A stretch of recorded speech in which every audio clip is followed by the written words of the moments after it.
Hello everyone and welcome to Inspire Tech Education.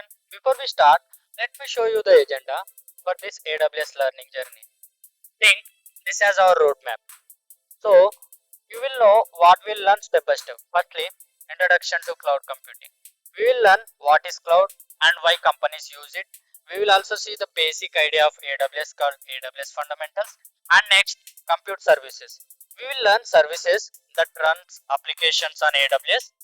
This includes EC2, nothing but servers in the cloud, Elastic Beanstalk, where we can easy way to host our apps, and Lambda, where we can run our code without servers. And then moving forward, next, storage services. Here we will learn how to store data in AWS. We will cover S3, where we can store our files, Glacier, here we can store our backups, and EFS, EBS, and next, database services. We will learn about databases in AWS. For example, Redshift. It is used for big data and reports. And moving forward, monitoring and management. Here we will learn how to check and manage AWS resources like CloudWatch for monitoring purpose, CloudFormation for automation, load balancer for sharing traffic. And next, moving forward to security services, cloud must be safe. We will learn about IAM, Identity Access Management. This helps control who can log in and what they can use, and then networking domain. Finally, we will learn about networking, which connects everything. We will see VPC, nothing but private network, Route 53, it connects websites to domain, CloudFront, it delivers content faster to users. So this is our agenda. By the end, you will know how to store data, run apps, secure them, monitor them, and connect them using AWS. I know you are super excited. Let's get started. Let's start our cloud journey. In this video, we'll discuss about cloud computing. Before we go to AWS, we must understand what is cloud.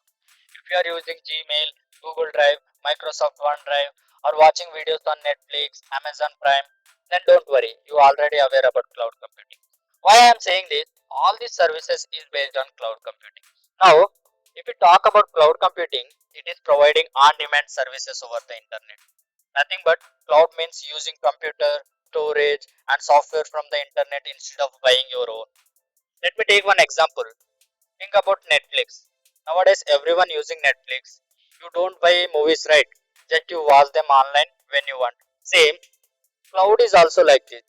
You use computers online when you need. Why it's called cloud? We don't know where our data is stored.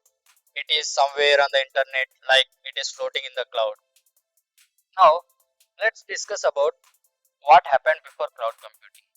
Let's go back to the old days before cloud came. If you wanted to host a website, first thing we need to buy stack of servers.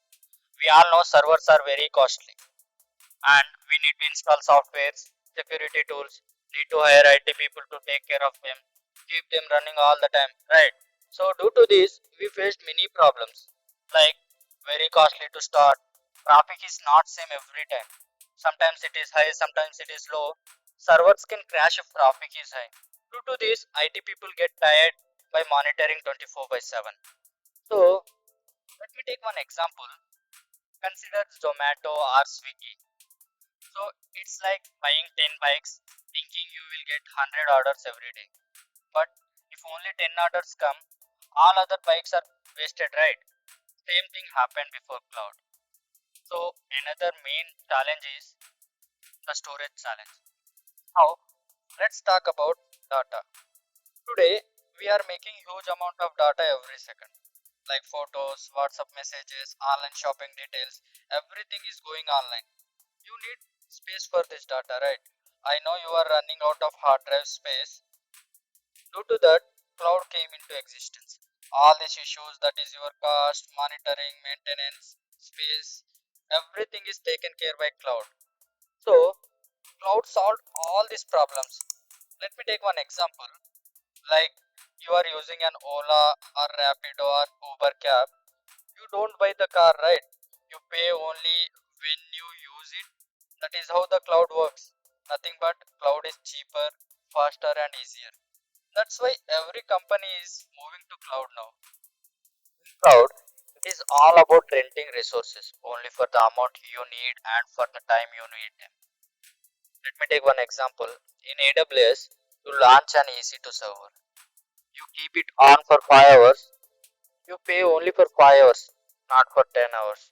Same, if you store 100 GB in S3, you pay only for 100 GB, not for 1 GB. When you stop or delete, billing stops immediately. In simple words, cloud is nothing but it is a huge space which has all the services available, and you can just go ahead and pick and rent the services as long as you need. This is the main advantage of cloud: flexibility, cost saving, and scalable. Right. And moving forward, imagine your computer or phone it has limited space, maybe 256 GB or 512 GB. Once you keep saving photos, videos, and files, one day it says storage full, please delete something, right? That is the local system problem. It has limited storage. Instead of buying new hard drives or deleting old files, you can simply move your data to the cloud. Cloud has unlimited space. You don't need to worry about buying servers or hard disks. You can pay only for the space you use, and you can access your photos, files from anywhere on any device. Right. So the main idea is instead of worrying about limited storage in our local systems, we just move our data to the cloud where space is unlimited. Right. Hope you are getting the last point. So this much in this video. Today we learned what is cloud computing, problem before cloud, why cloud is useful, the storage problem. We discuss all these points, right? Cloud is now used by big companies like Instagram, Netflix, Amazon, Zomato, everyone using cloud today. This is only the start of our AWS journey. From next class, we will learn AWS services one by one. Until then, bye. See you in the next video.